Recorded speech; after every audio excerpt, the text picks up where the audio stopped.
Tu as déjà eu cette impression que plus tu es gentil, plus on t'ignore, que plus tu fais des efforts pour être respectueux, plus les gens te marchent dessus. Comme si ta politesse devenait une invitation à l'indifférence, voire au mépris. Tu ne cries pas, tu ne provoques pas, tu ne manipules pas. Et pourtant, on t'interrompt, on te coupe, on t'oublie, on prend sans rendre. Et quand tu regardes autour de toi, ce sont souvent ceux qui haussent le ton, ceux qui mentent avec aplomb ou imposent leur présence comme un bulldozer, qui reçoivent le respect, l'attention, l'espace. Et là, tu te poses la question qui fait mal. Faut-il vraiment devenir comme eux pour qu'on me respecte? La réponse, c'est non. Mais ce non n'est pas un cri. Ce n'est pas un slogan. C'est un silence, une posture, un regard intérieur. Le respect véritable ne se mendie pas. Il ne s'arrache pas non plus par la colère ou la manipulation. Il s'impose sans un mot. C'est une chose étrange, presque invisible. Une vibration qu'on ressent chez certains individus. Une force tranquille, déroutante, inébranlable. Tu ne sais pas pourquoi, mais tu ne peux pas les traiter comme les autres. Parce qu'ils dégagent quelque chose. Une paix, une fermeté, une densité. Ce n'est pas leur voix qui commande, c'est leur silence. Pas leur costume qui impressionne, c'est leur calme. Pas leur ego qui hurle, c'est leur maîtrise. Tu veux savoir ce que c'est? C'est de la puissance intérieure, c'est de la sagesse, c'est du stoïcisme. Tu vas découvrir dans cette narration 5 attitudes inspirées des plus grands penseurs stoïciens, Épictète, Marc Aurèle, Sénèque, qui peuvent transformer ta manière d'être, de réagir, de t'imposer, pas pour dominer les autres, mais pour incarner une forme de respect que personne n'ose plus remettre en question. Et pour que tu comprennes comment ça change une vie, je vais d'abord te raconter l'histoire de Luc. Un homme comme toi, un homme qui pendant longtemps s'est effacé, mais qui, un jour, a décidé de ne plus réclamer le respect. Il a choisi de l'incarner. Reste jusqu'à la fin. La 5e attitude est la plus puissante. Elle libère tout. Il pleuvait ce matin-là. Une pluie fine, persistante, qui semblait s'accrocher à la peau comme le poids d'un jour de plus à encaisser. Luc s'était réveillé avec ce goût, amer dans la bouche. Pas de colère, pas de tristesse nette. Juste ce vide. Une lassitude profonde, comme si quelque chose en lui s'était lentement dissous au fil des années. Il avait toujours été ce type discret, respectueux, celui qui rend service sans qu'on le lui demande, celui qui dit oui, même quand il pense non, celui qu'on oublie dans les réunions, qu'on interrompt à mi-phrase et qui sourit quand même. Mais ce matin-là, alors qu'il regardait son reflet dans la vitre du bus, il ne s'est pas reconnu, ou plutôt, il a vu ce qu'il était devenu, transparent, domestiqué, épuisé de ne pas exister aux yeux des autres. Il est arrivé au bureau, trempé, l'esprit ailleurs. Une collègue l'a bousculé sans un mot. Son patron a posé une pile de dossiers sur son bureau avec ce ton sec, automatique, comme on jette un sac à un chien. Et Luc a fait ce qu'il fait toujours. Il a baissé les yeux et il a dit « Bien sûr », mais quelque chose s'est fissuré à l'intérieur. Ce soir-là, rentré chez lui, il n'a pas allumé la télé. Il s'est assis, en silence. Il a ouvert un vieux livre qu'un inconnu lui avait offert des années plus tôt, jamais lu. Pensez pour moi-même, de Marc Aurèle. Et les premières lignes l'ont giflé. Ce qui trouble les hommes, ce ne sont pas les choses, mais les jugements qu'ils portent sur les choses. Il a relu la phrase 10 fois. Ce n'était pas le monde qui lui manquait de respect. C'était lui qui acceptait ce manque, chaque jour. C'était lui qui tolérait, qui cédait, qui se taisait. Et il a compris que personne ne viendrait le sauver de ça, que s'il voulait être respecté, il devait commencer par se respecter lui-même, en silence, sans fracas, juste, autrement. Le lendemain, quelque chose avait changé, pas dans ses habits, pas dans sa voix, mais dans sa présence. Quand son patron l'a interrompu en pleine phrase, Il n'a pas haussé le ton. Il s'est simplement arrêté de parler et il l'a regardé. Droit dans les yeux. Longtemps, sans colère, sans peur. Et pour la première fois, c'est l'autre qui s'est senti mal à l'aise. Qui a baissé les yeux? Luc n'a plus cherché à plaire. Il a commencé à poser des limites. Quand on lui proposait une tâche absurde en dernière minute, il répondait calmement « Ce ne sera pas possible aujourd'hui. » Pas d'excuses, pas d'explication. Juste une phrase claire, posée, inébranlable. Et puis il y a eu cette pause café. Un collègue, moqueur, a lancé une vanne, une de plus. Ce genre de petite pique que Luc encaissait toujours avec un rire gêné. Mais cette fois, il n'a rien dit. Il n'a même pas souri. Il a simplement tourné la tête.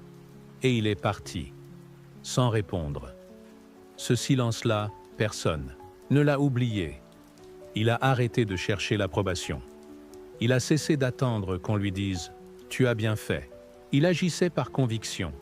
Il n'avait plus besoin de validation, plus besoin de s'agiter pour exister. Il devenait solide, détaché, présent. Et autour de lui, tout a lentement changé.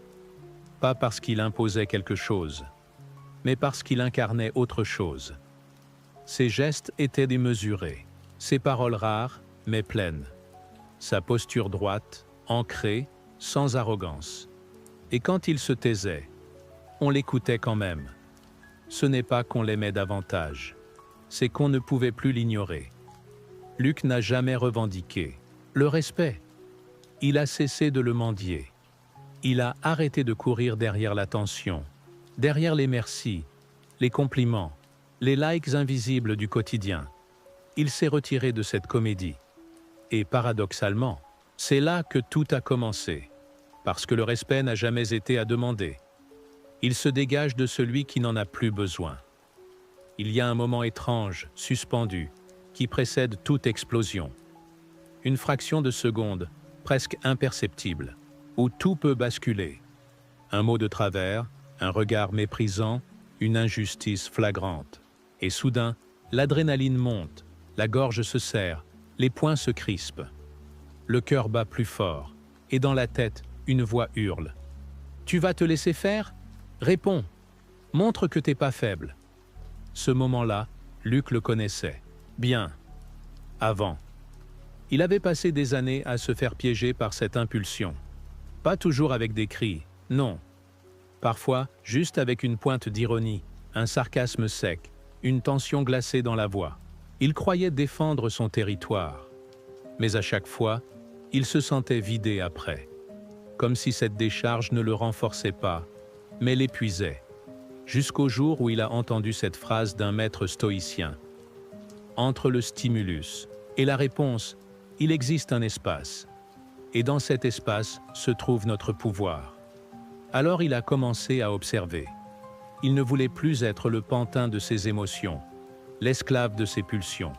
Il voulait choisir. Ne plus réagir, mais répondre. Il s'est entraîné à créer cet espace, minuscule mais décisif, entre ce qui arrive et ce qu'il fait ensuite. La première fois, c'était au travail. Un collègue, frustré, lui avait jeté une pique gratuite en pleine réunion. Avant, Luc aurait souri jaune ou répliqué sèchement. Mais là, il s'est arrêté. Il a senti la chaleur monter dans sa poitrine, l'envie de répondre, de mordre. Et au lieu de céder, il a respiré, lentement, une inspiration profonde, une expiration lente. Puis il a simplement dit « Je prends note », et il s'est tu. Le silence qui a suivi était plus fort que n'importe quelle réplique. Plus lourd, plus tranchant, car dans ce silence, il y avait de la maîtrise. Un autre jour, dans le métro, un inconnu l'a bousculé volontairement. Le genre de provocation stupide qui appelle une réaction immédiate. Luc a senti la vague. L'envie de faire demi-tour, de hausser le ton, de faire justice. Et puis, il s'est rappelé. Ce n'est pas le monde qui te trouble, c'est ton jugement. Il a serré la barre, fermé les yeux une seconde. Il s'est dit « Est-ce que ce type mérite mon énergie ?» Et la réponse, évidente, a dissipé la tension comme une brume. Il a appris que répondre à tout, c'est se disperser. C'est donner son pouvoir à n'importe qui. Ce qu'il gagnait, c'était cette sensation étrange mais précieuse, la souveraineté intérieure. La certitude que rien ni personne ne pouvait lui dicter comment il devait se sentir, comment il devait réagir. Il redevenait maître de lui-même. Et autour de lui, les choses ont changé. Les gens sentaient cette différence. Plus personne ne savait comment le déstabiliser. Il ne rentrait plus dans les jeux de pouvoir, les micro-agressions, les petites guerres d'ego. Il était stable, présent, calme, mais pas passif, parce que cette maîtrise ne l'avait pas rendu mou. Au contraire, elle l'avait rendu précis. Chaque parole qu'il prononçait avait du poids, chaque regard, chaque silence. Il ne parlait pas beaucoup, mais quand il le faisait, on écoutait. Luc avait compris que le respect n'est pas dans le volume, mais dans la maîtrise, pas dans la domination, mais dans la retenue. Et cette retenue, ce calme, cette capacité à choisir ses réponses comme on choisit ses armes, c'était devenu sa signature. Dans un monde d'impulsion, il était devenu l'exception. L'homme qui ne cède pas. L'homme qu'on ne provoque plus à la légère, parce qu'il ne se laissait plus capturer par les chaînes invisibles des émotions mal dirigées. Et cette liberté-là imposait le respect sans jamais la réclamer. Poser une limite. Voilà une chose que Luc n'avait jamais su faire. Chaque fois que quelqu'un abusait, il trouvait une excuse. Il rationalisait. C'est pas grave, c'est pas souvent, je peux encaisser. Et il encaissait. Encore, encore, encore. Jusqu'au jour où il s'est rendu compte qu'il ne posait pas de limites, parce qu'il avait peur de perdre l'amour, l'approbation, ou simplement la paix apparente. Mais à force d'éviter les conflits, il était devenu un champ de bataille, pas un bruit, mais une guerre intérieure, sourde, permanente. Il avait dit oui à des heures supplémentaires qu'il n'était pas censé faire. Il avait accepté des remarques humiliantes en réunion. Il avait supporté un ami qui ne l'appelait que pour vider ses problèmes. Et à chaque fois, il disait que ce n'était rien. Il minimisait. Mais en vérité, c'était tout. C'était ce rien répété 100 fois qu'il avait vidé. Il a compris ça un soir, seul chez lui. Il avait accepté un dîner qu'il ne voulait pas, pour ne pas vexer, pour ne pas avoir à se justifier. Et il s'était retrouvé à sourire dans une pièce pleine de bruit, avec des gens qui ne l'écoutaient pas, à rire à des blagues qui ne le faisaient pas rire. En rentrant, il s'est regardé dans le miroir, et il s'est dit « assez ». Il a décidé que désormais il poserait ses limites. Pas avec violence, pas avec explications interminables, juste avec des actions. Calmes, claires, silencieuses. La première fois, c'était une collègue. Elle lui avait envoyé un email à 18h en exigeant un rapport pour demain matin impérativement. Avant, il aurait stressé toute la nuit. Il aurait dit « pas de souci ». Cette fois, il a répondu simplement « je le traiterai demain matin ». Point. Pas d'excuses, pas de justification. Et surtout, pas de culpabilité. Un autre jour, un ancien ami l'a appelé. Le même qui ne parlait que de lui, qui monopolisait la parole et qui raccrochait sans jamais demander « Et toi, ça va ?» Luc a décroché. Il a écouté 2 minutes, puis il a dit « Je suis fatigué, je vais te laisser, prends soin de toi ». Et il a raccroché. Pas de drame, juste une porte qui se ferme. Tranquillement. C'est ça, poser une limite, ne plus se sacrifier en silence. Il n'y a pas besoin de se justifier quand on protège son énergie. Ce n'est pas de l'égoïsme, c'est du respect. Le vrai. Celui qui commence par soi, Luc s'est mis à dire non plus souvent. Avec calme, sans dureté, mais avec fermeté.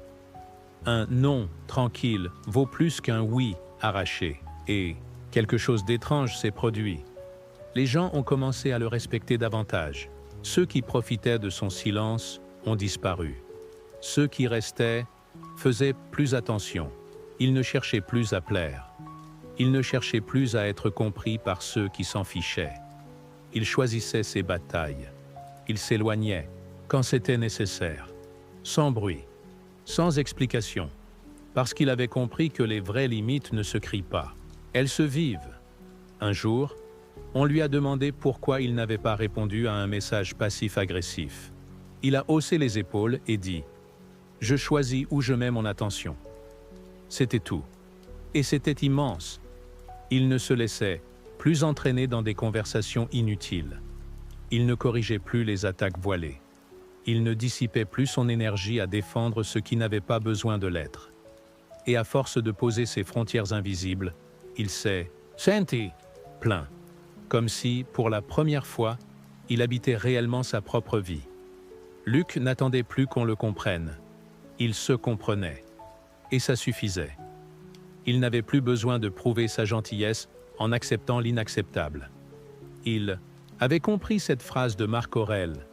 C'est une perte de temps de souffrir à cause du comportement des autres.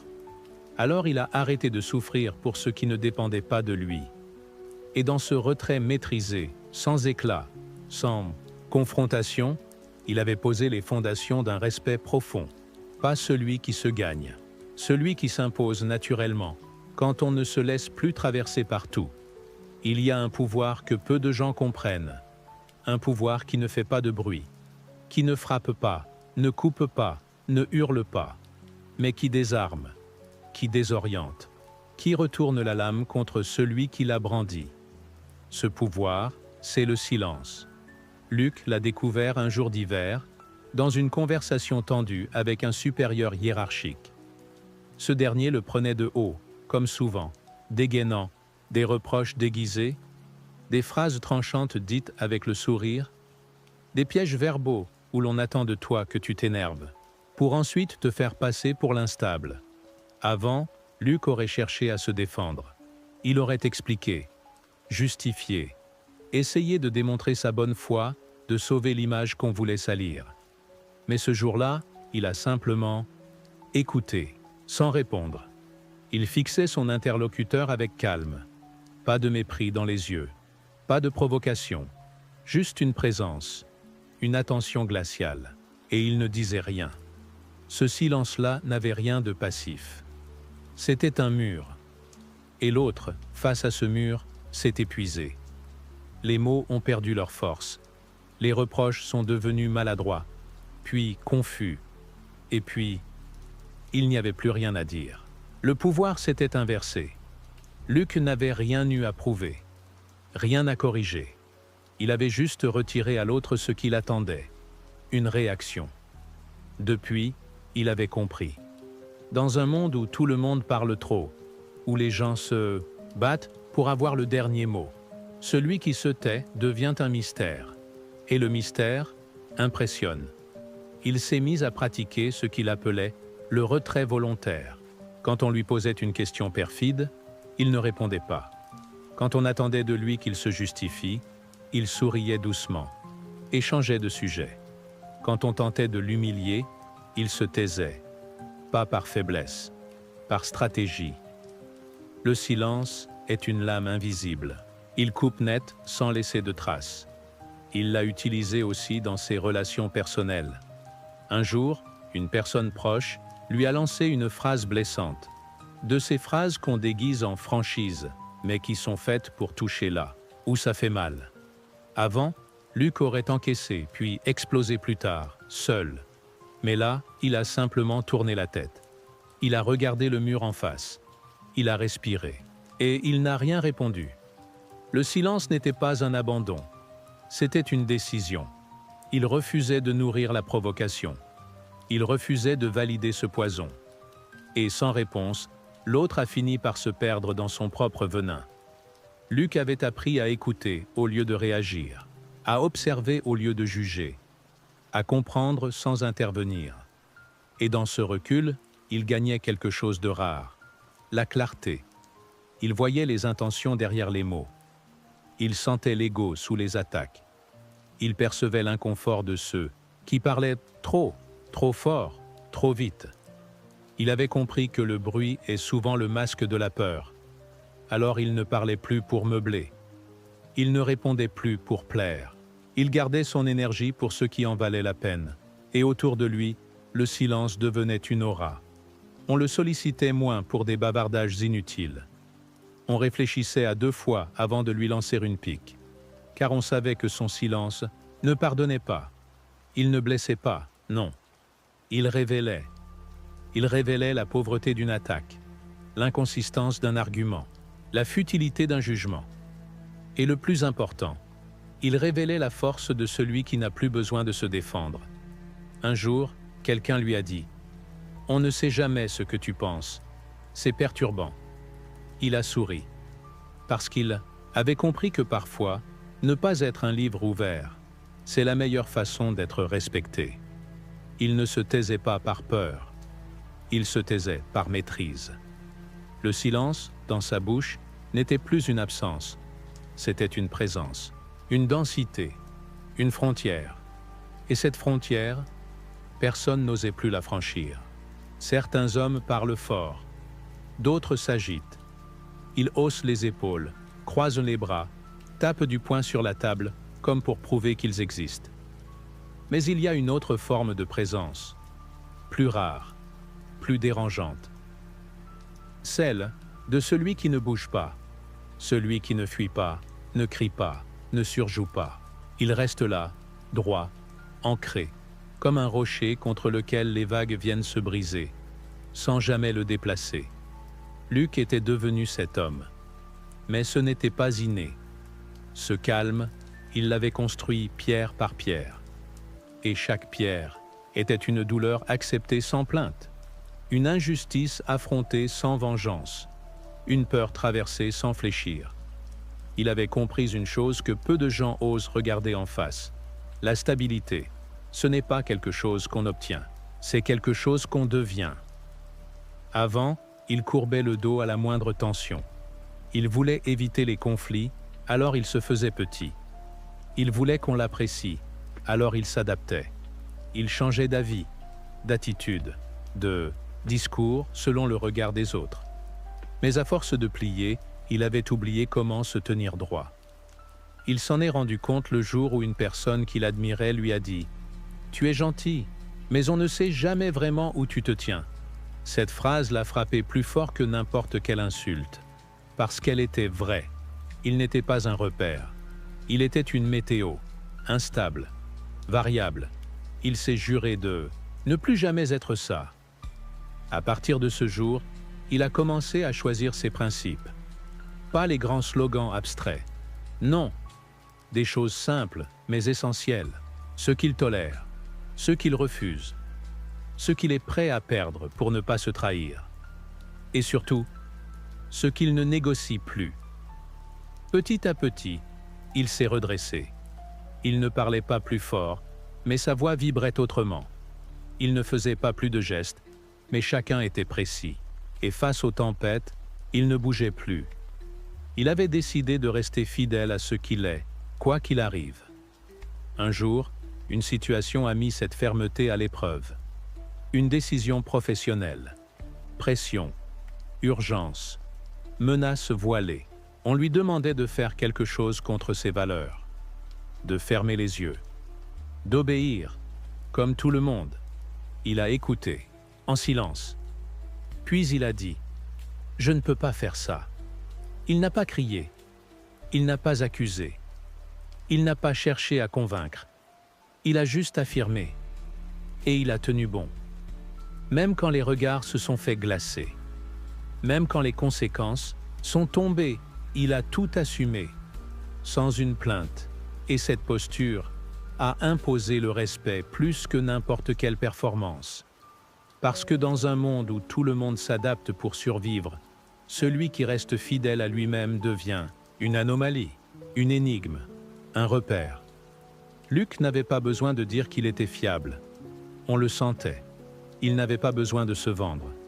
Sa constance parlait pour lui. Il refusait les compromis qui le rongeaient. Il disait non quand il fallait. Il restait quand les autres partaient. Il avançait quand les autres hésitaient. Non pas parce qu'il était plus courageux, mais parce qu'il avait cessé d'avoir peur d'être seul. Il avait compris que plaire à tout le monde, c'est se perdre. Alors il s'était choisi, et cette fidélité rayonnait. Un jour, quelqu'un lui a dit « Je ne suis pas toujours d'accord avec toi, mais je sais que tu ne retournes pas ta veste. » Et ça, c'est rare. C'était suffisant. Luc n'était plus un homme qu'on pouvait manipuler. Il était devenu un homme qu'on observe, qu'on évalue en silence, et qu'on respecte, même quand on ne l'aime pas, parce qu'il avait trouvé la paix dans la fermeté, parce qu'il était devenu un rocher. Et les rochers, on ne leur parle pas, on ne les conteste pas, on s'adapte à eux. Pendant longtemps, Luc avait confondu être respecté avec être aimé. Il pensait qu'en se rendant utile, en disant ce qu'il fallait dire, en faisant preuve de douceur, il finirait par recevoir cette reconnaissance discrète, cette validation tranquille qu'il recherchait. Mais ce n'était jamais suffisant. Un compliment par-ci, une tape sur l'épaule par-là, puis l'oubli, le silence, l'invisibilité. Il était comme un mendiant d'attention dans un monde saturé de regards vides, jusqu'au jour où il a compris que cette quête d'approbation était une cage, invisible, mais étroite. Et chaque fois qu'il tendait la main vers les autres pour qu'ils lui renvoient une image valorisante de lui-même, il leur donnait un pouvoir sur lui, le pouvoir de l'élever ou de l'écraser, et c'est ce pouvoir-là qu'il a décidé de reprendre. Ce n'était pas un matin glorieux, pas un moment héroïque. C'était un geste simple. Il avait publié un travail auquel il croyait profondément. Il en était fier. Il avait tout donné. Et silence. Aucun retour. Aucun mot. Aucun merci. Avant, cela l'aurait détruit. Il aurait douté. Il se serait dit que ce n'était pas assez bien, qu'il devait faire plus, être différent. Mais ce jour-là, il s'est surpris à sourire, parce qu'il n'attendait plus rien. Il avait agi selon ses valeurs. Il avait été fidèle à lui-même. Et cette paix-là, ce calme intérieur, valait toutes les validations du monde. C'est là qu'il a compris. Ce n'est pas quand tu es applaudi que tu es libre. C'est quand tu peux avancer, même quand personne ne te regarde.